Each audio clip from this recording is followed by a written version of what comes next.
وندخل يا سيدي على المواجهه اللي بعدها، المغرب وتنزانيا. يا سنه بيضاء يا جدعان، يا ليله طين يا تنزانيا، ده انت هيتحط عليك يا تنزانيا. المغرب يا جماعه المصنف 11 على العالم، 11 على العالم، وكانت 10 الشهر اللي فات، يعني حاجه لا حول ولا قوه الا بالله.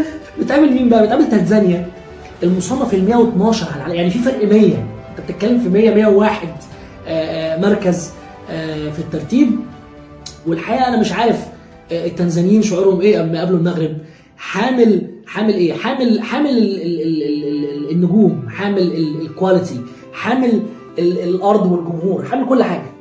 المغرب داخله اللقاء ومرشحه على جميع الاصعده وجميع النواحي وجميع كل شيء، مع انه والله منتخب تنزانيا انا اتفرجت عليه، منتخب زي ما بقول مش وحش، منتخب مش ضعيف، منتخب بيلعب كرة على الارض بشكل متطور. فوالله ممكن تنزانيا تبقى فخ للمغرب. اقول لك لا، مش للدرجات دي، ما تبقاش مجنون، المغرب هتتاهل يعني عادي جدا. وخليني اقول لك بعض بقى من سجل مواجهات الفرقتين. فالمغرب قابلت تنزانيا في 23 و24 و25 وخدوا 2 وخدوا 3 وخدوا 2 تاني، وحاجه اخر قله ادب وصياعه. نخش